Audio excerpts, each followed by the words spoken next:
الأوميجا 3 يعتبر من أكتر ومن أهم المكملات الغذائية اللي موجودة في أي صيدلية، وده نظرا لفوائده الكتيرة جدا إن هو بيساعد الجسم إن هو يقوم بوظائفه الأساسية على أكمل وجه، وبيطور من وظائف القلب والمخ والعين، إلى جانب إن هو بيحميك من الإصابة بالاكتئاب وتصلب الشرايين والضغط العالي، وفوائد تانية كتيرة جدا. ولكن هل ليه دور في التخسيس؟ وممكن فعلا تخس بيه وممكن فعلا يزود حرق الدهون عندك؟ ده اللي هنعرفه إن شاء الله في الحلقة دي. Turning this going thing. السلام عليكم ورحمة الله وبركاته.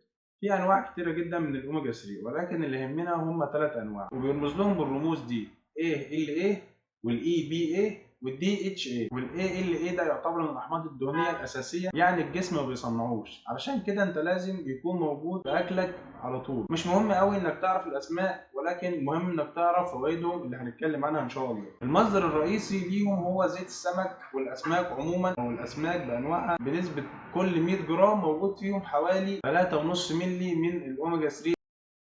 المهم دلوقتي، هل الأوميجا 3 أو الثلاث أحماض اللي احنا قلنا عليهم دول بيساعدوا فعلا في التخسيس وفقدان الوزن؟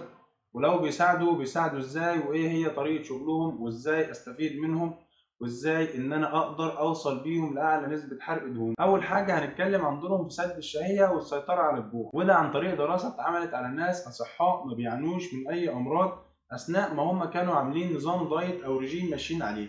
اخذوا الاوميجا 3 بتركيز 1 جرام 3 مرات يوميا لمدة 12 اسبوع او 3 شهور، وفعلا وجدوا ان هو بيقلل جدا من شهيتهم ويساعدهم ان هم يسيطروا على الجوع. علشان يعرفوا السبب اكتر، في دراسة تانية عملوها لمدة 12 اسبوع او 3 شهور، وهنا لقوا حاجة غريبة جدا. لقوا ان الاوميجا 3 بيعلي من هرمون الشبع عند الناس اللي هم اصلا وزنهم زايد فعلا وبيعملوا رجيم او مش بيعملوا رجيم، ولقوا ان هو بيقلل هرمون الشبع عند الناس اللي وزنهم طبيعي او اقل من الطبيعي. وعلى جانب تاني خالص بقى، في دراسات تانية ولكن ما كانتش دراسات كبيرة الى حد ما، قالوا ان هو ملوش اي تأثير على الشهية وعلى التحكم او السيطرة على الجوع. يبقى الخلاصة في موضوع ان هو بيساعد على سد الشهية والتحكم في الجوع، ده هيكون راجع على حسب حالتك الصحية وعلى حسب نظام الدايت او نظام الاكل اللي انت ماشي عليه. طيب نيجي للخطوه الثانيه المهمه، هل هو بيساعد في حرق الدهون؟ هل هو بيعلي الحرق او بيساعد في الحرق؟ وفي دراستين مهمين جدا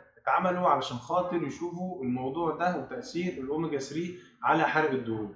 الاولى كانت على السيدات فقط، واخدوا الاوميجا 3 بتركيز 3 جرام، يعني 3 مرات في اليوم لمده 3 شهور، وكانت النتيجة إن هو علّى الحرق عندهم بنسبة 14%، ودي نسبة مش صغيرة. والتجربة التانية اتعملت على رجال وسيدات، ووجدوا برضو 3 شهور 3 مرات في اليوم، ووجدوا إن متوسط حرق الدهون عندهم علا بنسبة 5%، ودي برضو نسبة إلى حد ما مش صغيرة. ولكن المهم فعلا واللي يستاهل إن احنا نتكلم عنه، إن هم وجدوا إن مع الرياضة، الناس الرياضيين أو اللي بيمارسوا رياضة، وجدوا إن نسبة حرق الدهون عندهم ارتفعت، خصوصا السيدات ارتفعت من 14% ل 25%، ودي نسبة كبيرة جدا. وده ليه بقى؟ لو تفتكروا في فيديو قبل كده قلت لكم إن ممارسة الرياضة ما تكونش أقل من نص ساعة لساعة إلا ربع، لأن الجسم بيبدأ يعتمد على الكربوهيدرات كمصدر للطاقة في أول تلت ساعة من ممارسة الرياضة. هنا بقى وجدوا إن الأوميجا 3 بيخليك تخش على حرق الدهون قبل التلت ساعة ما تخلص، وبيساعد في كده، وممكن ده يكون سبب رئيسي في ان هو بيزود حرق الدهون. ومش بس كده، دول كمان لقوا ليه دور في بناء العضلات، وزي ما قلنا ان بناء العضلات نفسه بيساعد في حرق الدهون، لان كل دهون بتتحرق بتتحول لعضلات. واخر حاجه عايز اقولها، هو الدواء اللي انت هتستخدمه قدامنا الاوميجا 3 بلس اللي كلنا طبعا عارفينه، وحاجه تانية اسمه الزاندروس كبسول.